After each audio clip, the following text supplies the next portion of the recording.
வணக்கம். ஆகாஷவாணி திருச்சிராப்பள்ளி. மாநில செய்திகள் வாசிப்பவர் பிஸ்மி காலின்ஸ். தலைப்புச் செய்திகள். மத்திய மாநில அரசுகளின் கூட்டு முயற்சியால் வளர்ச்சியடைந்த பாரதத்திற்கான இலக்குகளை விரைந்து எட்ட முடியும் என்று பிரதமர் திரு நரேந்திர மோடி கூறியுள்ளார். நிதி ஆயோக்கின் நிர்வாகக் குழு கூட்டத்தில் தமிழகத்தின் சார்பில் முதலமைச்சர் திரு ஜோசப் விஜய் இன்று பங்கேற்றுள்ளார். பெண்கள் பாதுகாப்பிற்கு தமிழக அரசு உயர் முன்னுரிமை அளிக்க வேண்டியதன் அவசியத்தை எதிர்க்கட்சித் தலைவர் திரு உதயநிதி ஸ்டாலின் வலியுறுத்தியுள்ளார். திமுக கூட்டணியில் தற்போதைய சூழலில் இந்திய கம்யூனிஸ்ட் கட்சி இடம்பெற இயலாது என்று இதன் மாநில செயலாளர் திரு வீரபாண்டியன் தெரிவித்துள்ளார். FIFA உலகக்கோப்பை கால்பந்து போட்டிகள் மெக்சிகோவில் கோலாகலமாக இன்று தொடங்குகின்றன. இனி விரிவான செய்திகள். மத்திய மாநில அரசுகளின் கூட்டு முயற்சிகளால் வளர்ச்சியடைந்த பாரதத்திற்கான இலக்குகளை விரைந்து எட்ட முடியும் என்று பிரதமர் திரு நரேந்திர மோடி வலியுறுத்தியுள்ளார். பிரதமர் தலைமையில் நிதி ஆயோக்கின் 11வது ஆட்சிமன்ற குழு கூட்டம் புதுதில்லியில் இன்று நடைபெற்று வரும் நிலையில் கூட்டாண்மை உணர்வுடன் மத்திய மாநில அரசுகள் இணைந்து நாட்டின் வளர்ச்சிப் பாதையை முன்னெடுத்துச் செல்ல வேண்டியதன் அவசியத்தையும் வலியுறுத்தினார். வளர்ச்சியடைந்த பாரதத்திற்கான உள்ளடக்கிய மனிதவள மேம்பாடு என்ற கருப்பொருளுடன் நடைபெறும் இக்கூட்டத்தில் தமிழக முதலமைச்சர் திரு ஜோசப் விஜய் உட்பட அனைத்து மாநில முதலமைச்சர்களும் பங்கேற்றுள்ளனர். தொழில் முனைவோர் அமைப்பை முன்னெடுத்துச் செல்வது, திறன் மேம்பாடு வளர்ச்சி, வேலைவாய்ப்பிற்கான சூழலை உருவாக்குவது உள்ளிட்ட அனைத்து அம்சங்கள் குறித்தும் இதில் ஆலோசிக்கப்படுகிறது. விவசாயிகளின் நலனே அரசின் முன்னுரிமை என்று பிரதமர் திரு நரேந்திர மோடி தெரிவித்துள்ளார். விவசாயிகளின் வாழ்க்கையை வளமாக்குவதற்கான அனைத்து முயற்சிகளையும் அரசு முனைப்புடன் மேற்கொள்ளும் என்றும் பிரதமர் தமது சமூக வலைதள பதிவுகளில் குறிப்பிட்டுள்ளார். உணவு பாதுகாப்பு, ஊட்டச்சத்து, வளம் போன்றவற்றின் காரணிகளாக விவசாயிகள் திகழ்கிறார்கள் என்று கூறிய பிரதமரின் வேளாண் நிதியுதவி திட்டம், பயிர் பாதுகாப்பு திட்டங்கள் வேளாண் பிரதிநிதிகளுக்கு பெரிதும் உதவுவதாக எடுத்துரைத்தார். விவசாயிகளுக்கான சூரிய ஒளி திட்டத்தின் மூலம் குறைந்த விலையில் இணைப்புகளை பெற்று அவர்கள் பயனடைவதாக கூறினார். வேளாண் அட்டைகள் விவசாயிகளுக்கு பெரிதும் பயனளிப்பதாக கூறிய அவர்தம் உற்பத்தி பொருட்களுக்கான சந்தை வாய்ப்புகளால் நியாயமான விலை அவர்களுக்கு கிடைப்பதாகவும் எடுத்துரைத்தார். ட்ரோன் விமானங்கள், மண்வள அட்டைகள், இயற்கை உரங்கள் போன்றவை பயிர் உற்பத்தியை பெருக்குவதாகவும் அவர் கூறினார். நவீன வேளாண் தொழில்நுட்பங்கள் விவசாயிகளுக்கு கிடைப்பதை மத்திய அரசு தொடர்ந்து உறுதி செய்து வருவதாகவும் குறிப்பிட்டார். வேளாண்மை வாழ்வாதாரத்திற்கு மட்டுமல்லாமல் தேசத்திற்கான அடிப்படை கட்டமைப்பாகவும் திகழ்கிறது என்று பிரதமர் கூறியுள்ளார். எத்தனால் கலந்த பெட்ரோல் மீதான கலால் வரியை மத்திய அரசு நீக்கியுள்ளது. இதனையடுத்து 22%, 25%, 27%, 30% எத்தனால் கலந்த பெட்ரோலுக்கான கலால் வரி முற்றிலும் விலக்கிக் கொள்ளப்பட்டுள்ளது. எத்தனால் கலப்பு திட்டத்தை வலுப்படுத்தவும், இறக்குமதி செய்யப்படும் கச்சா எண்ணெய் சார்ந்திருத்தலை குறைக்கவும் அரசின் இந்நடவடிக்கை வழிகோலுகிறது. உள்நாட்டு உற்பத்தி, எத்தனால் பயன்பாடு மற்றும் அதன் தேவையை ஊக்குவிக்கவும், கரி அமில வாயு வெளியேற்றத்தை தடுக்கவும் கலால் வரி நீக்கம் பெரிதும் பயனளிக்கும் என்று எதிர்பார்க்கப்படுகிறது. செயற்கை நுண்ணறிவு மூலமான சைபர் குற்றங்கள் தொடர்பான அச்சுறுத்தல் அதிகரித்து வருவதாக மத்திய அரசு கவலை தெரிவித்துள்ளது. செயற்கை நுண்ணறிவு மூலம் போலி காணொலிகளை உருவாக்கி தனித்துவ அடையாளங்களையும் ஏற்படுத்தி நிதி சார்ந்த குற்ற செயல்களை குற்றவாளிகள் மேற்கொண்டு வருவதாகவும் இந்திய சைபர் குற்ற தடுப்பு ஒருங்கிணைப்பு மையம் அறிவுறுத்தியுள்ளது.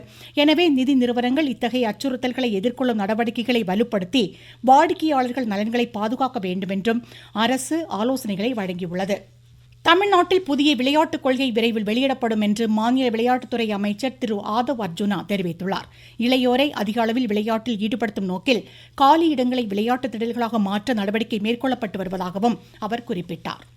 மயிலாடுதுறை மாவட்டத்தில் வளர்ச்சி திட்ட பணிகள் குறித்து மாநில உணவுத்துறை அமைச்சர் திரு வெங்கடரமணன் இன்றும் ஆய்வு மேற்கொண்டார். திரு இந்தலூர் நகராட்சி தொடக்கப்பள்ளியில் காலை உணவு திட்டம் குறித்து ஆய்வு செய்த அவர் பள்ளி குழந்தைகளுடன் கலந்துரையாடினார். மதுரை அருள்மிகு மீனாட்சியம்மன் திருக்கோவில் கும்பாபிஷேக முன்னேற்பாட்டு பணிகளை குறிப்பிட்ட காலத்திற்குள் முடிக்க வேண்டும் என்று மாநில இந்து சமய அறநிலையத்துறை அமைச்சர் திரு ரமேஷ் அறிவுறுத்தியுள்ளார். மதுரையில் இன்று இப்பணிகளை ஆய்வு செய்த அவர் கட்டுமான பணிகள் 90% நிறைவடைந்துள்ளதாக கூறினார். மதுரை மீனாட்சி அம்மன் திருக்கோயில்ல இன்னும் 2-3 மாதங்களுக்குள்ளாக கும்பாபிஷேகம் நடக்க இருக்கிறது. அதற்கான பணிகள் எல்லாம் நடந்துட்டு இருக்கு. ஏறத்தாழ 90% பணிகள் முடிஞ்சிருச்சு. இன்னொரு 10% பணிகள் தான் பாக்கி இருக்குது. அந்த பணிகள் எல்லாமே மிக விரைவாக முடிக்க சொல்லி நம்ம இப்ப இன்ஸ்ட்ரக்ஷன் கொடுத்திருக்கிறோம். மிக விரைவாக அதெல்லாம் முடிக்கப்படும். திட்டமிட்ட தேதியில, திட்டமிட்ட நேரத்துல அது நடக்கணும் அப்படின்றதுக்காக தான் இன்னைக்கு ஆய்வு வந்திருக்கிறோம். அந்த ஆய்வின் அடிப்படையில் அனைத்து பணிகளும் விரைவில் முடிவு செய்யப்பட்டு அந்த பணிகள் எல்லாம் முடிக்கப்பட்டு கும்பாபிஷேக தேதியை அபிஷியலா அறிவிக்கப்படும். நீங்கள் கேட்டுக்கொண்டிருப்பது ஆகாஷவாணியின் மாநில செய்தி அறிக்கை.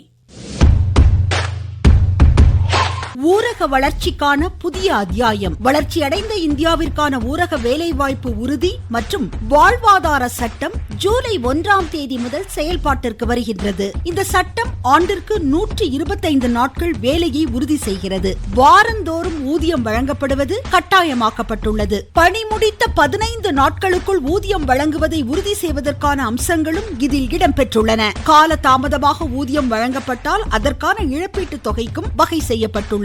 வளர்ச்சியடைந்த இந்தியாவிற்கான பயணத்தில் மோடி அரசு தொடரும் சீர்திருத்த நடவடிக்கைகள்.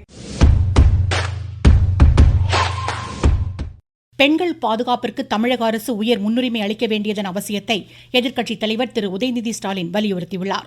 ஸ்ரீவைகுண்டத்தை சேர்ந்த பெண் ஒருவர் தாவைக்காவை சேர்ந்தவர்களால் பாலியல் வன்முறைக்கு உள்ளாகியிருப்பதாக அவர் குற்றம் சாட்டியுள்ளார். இந்த விவகாரத்தை தமிழக அரசு மூடி மறைக்க முயல்வதாகவும் அவர் குறை கூறினார். பாதிக்கப்பட்ட பெண்ணிற்கு முழுமையான நீதி கிடைக்க நடவடிக்கை எடுக்கப்பட வேண்டும் என்றும் குற்றவாளிகளுக்கு துணை போனவர்கள் உடனடியாக பதவியிலிருந்து நீக்கப்பட வேண்டும் என்றும் திரு உதயநிதி ஸ்டாலின் வலியுறுத்தியுள்ளார். திமுக கூட்டணியில் தற்போதைய சூழலில் இந்திய கம்யூனிஸ்ட் கட்சி இடம்பெற இயலாது என்று இதன் மாநில செயலாளர் திரு வீரபாண்டியன் தெரிவித்துள்ளார். கோவையில் அக்கட்சியின் மாநில செயற்குழு கூட்டத்திற்கு பின்னர் இன்று செய்தியாளர்களிடம் பேசிய அவர், நீட் தேர்வில் முறைகேடுகள் நடைபெற்றுள்ளதாகவும் நாட்டின் கல்வி அமைப்பு சீர்குலைந்துள்ளதாகவும் குற்றம் சாட்டினார். தமிழகத்தில் இருமொழிக் கொள்கை தொடர வேண்டும் என்று வலியுறுத்திய அவர், கோவை மற்றும் மதுரைக்கான மெட்ரோ ரயில் திட்டங்களை விரைந்து செயல்படுத்த வேண்டும் என்றார். சிறு குறு நடுத்தர தொழில் நிறுவனங்களின் பிரச்சினைகள் குறித்து முதலமைச்சர் நேரடி ஆலோசனை மேற்கொள்ள வேண்டும் என்று கேட்டுக்கொண்டார். ஊடகமே ஜனநாயகத்தின் இன்றியமையா அம்சம் என்று கூறிய அவர், பத்திரிகையாளர்களை முதலமைச்சர் தொடர்ந்து சந்திக்க வேண்டும் என்று வலியுறுத்தினார்.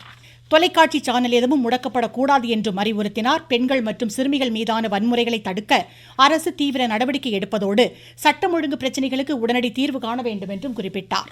தமிழ்நாட்டில் தாவைக்கா ஆட்சி 5 ஆண்டுகள் நீடிக்கும் என்று காங்கிரஸ் கட்சியின் மூத்த தலைவர் திரு ப. சிதம்பரம் தெரிவித்துள்ளார். திமுக கூட்டணியிலிருந்து இந்திய கம்யூனிஸ்ட் கட்சி விலகும் முடிவை ஏற்றுக்கொள்வதன் அவசியத்தையும் அவர் வலியுறுத்தினார்.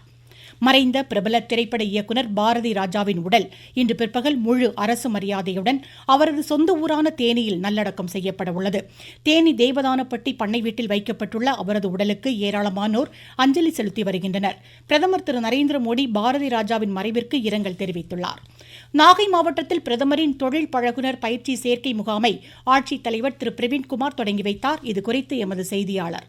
நாகப்பட்டினம் மாவட்டத்தில் பிரதம மந்திரி தேசிய தொழில் பழகுனர் மேளா நடைபெறுகிறது. இதில் பல்வேறு துறைகளைச் சேர்ந்த 11 முன்னணி நிறுவனங்கள் பங்கேற்று மொத்தம் 1435 காலி பணிகளை நிரப்ப உள்ளன. மேலும் இப்பயிற்சியின் போது தொழில் பயிற்சியாளர்களுக்கு மாதாந்திர உதவித்தொகை வழங்கப்படும். இம்முகாமில் 8ஆம் வகுப்பு முதல் பட்டப்படிப்பு வரை தேர்ச்சி பெற்றவர்கள் மற்றும் தேர்ச்சி பெறாதவர்கள் அனைவரும் கலந்து கொள்ளும் வாய்ப்பு உள்ளது. இப்பயிற்சி முகாமில் சுமார் 385 இளைஞர்கள் மற்றும் மாணவர்கள் கலந்து கொண்டு நேர்முக தேர்வில் தேர்ச்சியான இளைஞர்கள் மற்றும் மாணவர்களுக்கு பயிற்சி சேர்க்கை ஆணையினை மாவட்ட ஆட்சித்தலைவர் அவர்கள் வழங்கினார்கள். நாகையில் செல்வன் ஜபராஜ். ஈரோடு புஞ்சை புளியம்பட்டி வார சந்தையில் சின்ன வெங்காயம் விலை திடீர் வீழ்ச்சி அடைந்துள்ளதாக எமது செய்தியாளர் தெரிவிக்கிறார். ஈரோடு மாவட்டம் புஞ்சை புளியம்பட்டி வார சந்தையில் இன்று சுமார் 1000த்திற்கும் மேற்பட்ட சின்ன வெங்காய மூட்டைகள் விற்பனைக்கு கொண்டு வரப்பட்டது. வரத்து அதிகரித்ததால் கடந்த சில நாட்களுக்கு முன்பு கிலோ 70 ரூபாய்க்கு விற்பனையான சின்ன வெங்காயம் இன்று கிலோ ஒன்றுக்கு 20 ரூபாய்க்கு விற்பனையானது. விலை வீழ்ச்சியடைந்ததால் பொதுமக்கள் சின்ன வெங்காயம் வாங்குவதில் ஆர்வம் காட்டினர். விளைச்சல் அதிகரிப்பே விலை வீழ்ச்சிக்கு காரணம் என விவசாயிகள் தெரிவித்தனர். ஈரோட்டிலிருந்து PC மூர்த்தி. மேற்கு தொடர்ச்சி மலைப்பகுதியில் தொடர் மழை காரணமாக தென்காசி மாவட்ட அணைகள் வேகமாக நிரம்பி வருவதாக எமது செய்தியாளர் கூறுகிறார். தென்மேற்கு பருவமழை தென்காசி மாவட்டத்தில் தீவிரமடையும் நிலையில் மாவட்டத்திற்குட்பட்ட பல பகுதிகளில் தொடர்ந்து காலை முதல் சாரல் மழை பெய்து வருவதால் குளிர்ச்சியான சீதோஷ நிலை ஏற்பட்டுள்ளது. மேலும் மலைப்பகுதிகளில் பெய்து வரும் மழையின் காரணமாக மாவட்டத்திற்குட்பட்ட அடைவினார் அணை, குண்டார் அணை, கருப்பாநதி அணை, ராமநதி அணை உள்ளிட்ட அணைகளின் நீர்மட்டமும் வெகுவாக உயர்ந்து வருவதால் விவசாயிகளும் மகிழ்ச்சி அடைந்துள்ளனர். தென்காசி மாவட்டத்திலிருந்து செந்தில். அரியலூரில் பயிர் கடன்களை முழுமையாக தள்ளுபடி செய்ய அரசை வலியுறுத்தி தமிழக ஏரி மற்றும் ஆற்றுப்பாசன விவசாய சங்கத்தினர் இன்று ஆர்ப்பாட்டத்தில் ஈடுபட்டனர். 23வது FIFA உலகக்கோப்பை கால்பந்து போட்டிகள் மெக்சிகோவில் இன்று கோலாகலமாக தொடங்குகின்றன. மெக்சிகோ, கனடா, அமெரிக்கா நாடுகளில் 16 நகரங்களில் வரும் ஜூலை 19ஆம் தேதி வரை நடைபெறவுள்ள இப்போட்டிகளில் நடப்பு champion Argentina, Germany, Brazil, Italy உட்பட 48 அணிகள் பங்கேற்க உள்ளன. இந்திய நேரப்படி இன்று நள்ளிரவு 12:30 மணிக்கு மெக்சிகோவில் நடைபெறும் முதல் ஆட்டத்தில் மெக்சிகோ தென்னாப்பிரிக்காவை எதிர்கொள்கிறது. இலங்கை தம்புலாவில் நடைபெறும் முத்தரப்பு ஒருநாள் சர்வதேச கிரிக்கெட் போட்டியில் ஆப்கானிஸ்தானிற்கு எதிராக முதலில் விளையாடும் இந்திய ஏ அணி சற்று முன் 46 ஓவரில் 6 விக்கெட் இழப்பிற்கு 315 ரன் எடுத்திருந்தது. மீண்டும் தலைப்புச் செய்திகள். மத்திய மாநில அரசுகளின் கூட்டு முயற்சியால் வளர்ச்சியடைந்த பாரதத்திற்கான இலக்குகளை விரைந்து எட்ட முடியும் என்று பிரதமர் திரு நரேந்திர மோடி கூறியுள்ளார். நிதி ஆயோக்கின் நிர்வாக குழு கூட்டத்தில் தமிழகத்தின் சார்பில் முதலமைச்சர் திரு ஜோசப் விஜய் இன்று பங்கேற்றுள்ளார். பெண்கள் பாதுகாப்பிற்கு தமிழக அரசு உயர் முன்னுரிமை அளிக்க வேண்டியதன் அவசியத்தை எதிர்க்கட்சித் தலைவர் திரு உதயநிதி ஸ்டாலின் வலியுறுத்தியுள்ளார். திமுக கூட்டணியில் தற்போதைய சூழலில் இந்திய கம்யூனிஸ்ட் கட்சி இடம்பெற இயலாது என்று இதன் மாநில செயலாளர் திரு வீரபாண்டியன் தெரிவித்துள்ளார். FIFA உலகக்கோப்பை கால்பந்து போட்டிகள் மெக்சிகோவில் கோலாகலமாக இன்று தொடங்குகின்றன. இத்துடன் இந்த செய்தி அறிக்கை முடிவடைந்தது.